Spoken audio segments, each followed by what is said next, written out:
हम अपने जीवन की हर परिस्थिति में किसी से कुछ ना कुछ सीख रहे होते हैं। ऐसा कोई पर्सन नहीं है जिसने किसी से कुछ कुछ ना कुछ ना सीखा हो। हम स्कूल जाते हैं, लर्निंग करते हैं, वो हमारी एकेडमिक क्वालिफ़िकेशन के लिए बहुत ज़रूरी है। लेकिन जो लर्निंग हमारी लाइफ़ की लर्निंग होती है, वो हम स्कूल में जाकर के नहीं सीखते।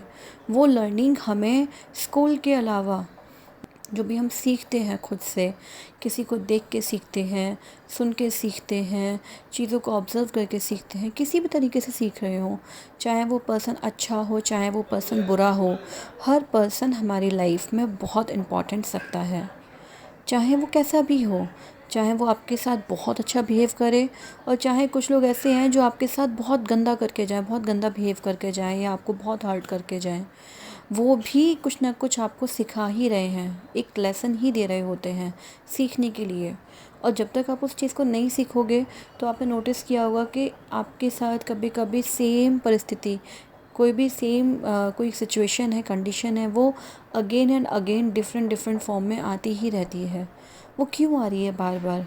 उसको जानने की कोशिश करनी चाहिए कि उसमें कुछ ना कुछ लेसन है सीखने का, कुछ ना कुछ मैसेज है जो आपको लर्न करना है और आपको उस चीज़ को जितनी जल्दी आप उसे लर्न कर लोगे, ऑटोमेटिकली वो सिचुएशंस रिपीट होना बंद हो जाएंगी और फिर कुछ डिफरेंट सिचुएशंस आनी स्टार्ट होंगी।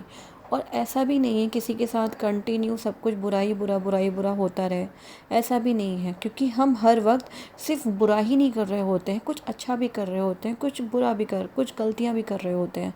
तो दोनों चीज़ें जब हम साथ कर रहे होते हैं तो हमारे सामने जो भी कंडीशंस आती हैं, सिचुएशंस आती हैं, वो भी इसी तरीके से आती हैं कि अब एक से बाहर निकले हो तो दूसरी थोड़ी नॉर्मल होगी, बीच में थोड़ा पीसफुल टाइम होगा, फिर अगेन कोई सिचुएशन आ जाएगी। तो ये दोनों चीज़ें भी बैलेंस तरीके से चलती रहती हैं। तो इस चीज़ को समझने की ज़रूरत है कि कोई भी पर्सन जो भी आपको कुछ सिखा रहा है, कोई भी टीचिंग दे रहा है, लाइफ लेसन सिखा रहा है, वो बुरा नहीं है। इसे इस तरीके से समझ सकते हैं। मान लीजिए आप कोई बच्चा है जो 7th स्टैंडर्ड में है। अब जो उसे पढ़ाई करनी है, जो पढ़ना है, वो उसकी 7th क्लास की जो टीचर होंगी, 6th 7th 8th उतना ही कवर करेगा ना, या ज़्यादा से ज़्यादा 9 तक का कर सकता है वो, अगर बहुत ब्रिलियंट है। लेकिन ऐसा तो नहीं होगा ना कि वो 7th स्टैंडर्ड का बच्चा फिर से जाके 1st स्टैंडर्ड में बैठे और उन चीज़ों को सीखे। तो आप क्या कहोगे? क्या आप ये कह सकते हो कि वो टीचर बेकार है, जो उसको सिखा रहा है उसको कुछ नहीं आता? ऐसा तो नहीं है ना। इसका मतलब है कि उस टीचर की अपनी इम्पोर्टेंस है। जो उस क्लास में बच्चे बैठेंगे, वो टीचर की जो नॉलेज है, जो उसकी टीचिंग है, वो उन उन बच्चों के लिए बहुत वैल्यूएबल है, उनके लिए ज़रूरी है। तो आप ये जज नहीं कर सकते हो कि कोई भी टीचिंग जो सिखा रहा है वो अच्छा है या बुरा है। आपकी ग्रोथ के अकॉर्डिंग आपको किस तरह का टीचर चाहिए लाइफ लेसन सीखने के लिए, वो आपको आपकी ग्रोथ के हिसाब से मिलता चला जाएगा। आप खुद चूज़ करते हो अपनी ग्रोथ, और आपकी ग्रोथ के अकॉर्डिंग वो चीज़ें आपके सामने आने लग जाती हैं।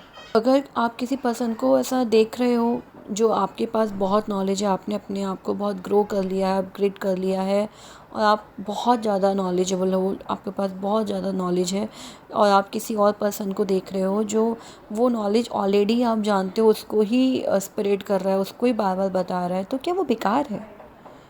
वो बेकार नहीं हो सकता। वो नॉलेज भी उसकी उतनी ही इम्पॉर्टेंट है जितना कि आप किसी और हायर टीचर से रिसीव कर रहे हो, क्योंकि वो आपके लिए इम्पॉर्टेंट है। ख़राब कुछ भी नहीं है। हर कोई अपनी अपनी लेवल के हिसाब से मास्टर्स को लेता है और लर्निंग कर रहा है। आपका लेवल जो है, आप अपनी लाइफ में उसी तरह के मास्टर्स को, उसी तरह के टीचर्स को, हमारे साथ जो भी अच्छे और बुरे जो भी लोग होते हैं वो हमारे टीचर्स होते हैं, जो हमें सिखा रहे हैं, हमें कुछ ना कुछ लर्निंग दे रहे हैं और हमारी सीखने में हेल्प कर रहे हैं। अगर इस पॉइंट ऑफ व्यू को ध्यान में रख के आप रहेंगे, लाइफ को जिएंगे, तो आपको किसी के साथ कभी कोई प्रॉब्लम होगी ही नहीं। ये एक स्पिरिचुअल पर्सपेक्टिव है, जो स्पिरिचुअलिटी में बिलीव रखते हैं या स्पिरिचुअलिटी को फॉलो करते हैं अपनी लाइफ में, ये उनके लिए बहुत बहुत इम्पॉर्टेंट है इस चीज़ को जानना। और जितनी जल्दी इस चीज़ को अगर हम अपनी लाइफ में सीख लेते हैं, हाँ, जिस तरह से हमें स्कूल में लर्निंग करते हैं वो हमारी सब्जेक्टिव वाइज होती है जो हम पढ़ते हैं, और ये जो हमारी लाइफ की लर्निंग है इसके जो चैप्टर्स हैं, इसके जो सब्जेक्ट हैं वो अलग अलग होते हैं। हम दोनों ही तरीके से लर्निंग कर रहे होते हैं, लेकिन हमारा जो मेन पर्पस है यहाँ पे आने का, अर्थ पे आने का, और जो स्कूलिंग हम सीख रहे हैं, कर रहे हैं, वो एक अलग सब्जेक्ट के रूप में चल रही है। आपका इस लेवल पे आप हो, सपोज़ अगर आप जो फर्स्ट स्टैंडर्ड में होते हो तो उस टाइम पे जो इंग्लिश का लेवल होता है वो बहुत स्मॉल होता है, बहुत छोटा होता है। लेकिन जैसे जैसे आप बड़े क्लासेस में आते चले जाते हो वो सब्जेक्ट और ज़्यादा वाइड होता चला जाता है, और जब तक कि आप उस सब्जेक्ट में पूरी नॉलेज ना ले लें, उसमें मास्टर ना बन जाएं, तब तक वो आपको पढ़ते ही रहना है, पढ़ते ही रहना है, पढ़ते ही रहना है। कितना पढ़ो उतना कम है, जब तक कि आप उसमें मास्टरी हासिल ना कर लो। ऐसे ही लाइफ में होता है, जो लेसन्स हम लर्न कर रहे हैं वो हमारे लेवल के अकॉर्डिंग बढ़ता चला जाता है, जब तक कि आप उसमें कमांड हासिल ना कर लो, मास्टरी हासिल ना कर लो। तो आपकी लाइफ में जो भी सिचुएशंस हैं, जो भी लर्निंग चल रही है, किसी भी प्रॉब्लम को, किसी भी प्रॉब्लम नहीं कहेंगे इसको, हम कहेंगे चैलेंज।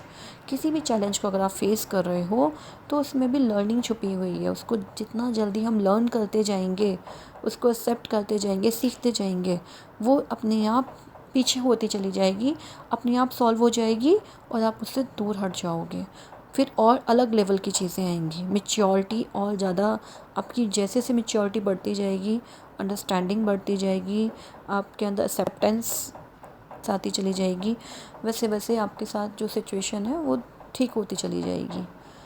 ऑल टाइम सिर्फ हम लर्न ही कर रहे होते हैं, अपने थॉट्स के थ्रू, अपने इमोशंस के थ्रू, अपनी फीलिंग्स के थ्रू, जो हम सोच रहे हैं उससे भी कुछ ना कुछ हम न्यू क्रिएट कर रहे हैं, कुछ ना कुछ लर्न कर रहे हैं।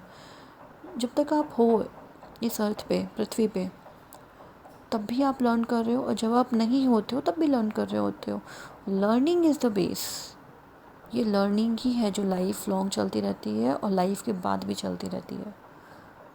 बस उस लर्निंग को हम प्रैक्टिकली फील करने के लिए अर्थ पे आ रहे हैं और लर्निंग ले करके सीख के जा रहे हैं, और अगेन एंड अगेन हम बर्थ ले रहे हैं।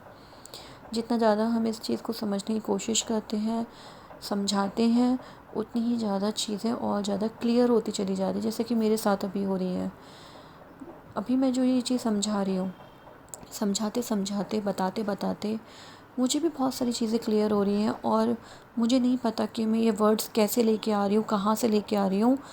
बस ये अपने आप मेरे अंदर से निकल रहे हैं, अपने आप। बस मैं बोलती जा रही हूँ, कहाँ से आ रही चीज़ें मेरे माइंड में मुझे नहीं पता, बट ऐसा लग रहा है कि ऑटोमेटिकली मुझे कहीं से ये चीज़ें मिलती जा रही है, रिसीव होती जा रही है, और मैं उसको अपने वर्ड्स के थ्रू कन्वे करती जा रही हूँ।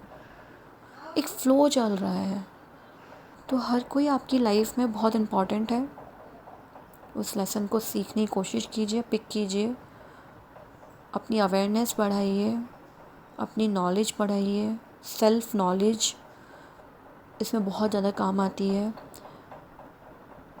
हर चीज़ की अपनी रिस्पॉन्सिबिलिटी खुद लीजिए, अपनी हैप्पीनेस की खुद, और अपना मूड अच्छा करने की, अच्छा सोचने की, अच्छी चीज़ों को अट्रैक्ट करने की, अच्छा फोकस बढ़ाने की, आपके साथ जो चीज़ें हो रही हैं वो चीज़ें ठीक होने की, सब चीज़ की रिस्पॉन्सिबिलिटी आप खुद लीजिए अपनी। तो जब आप अपनी रिस्पॉन्सिबिलिटी खुद ले लोगे, आपकी लाइफ में कोई प्रॉब्लम रहेगी ही नहीं, होगी तो भी आपको इफ़ेक्ट नहीं करेगी। Thank you so much for watching this video.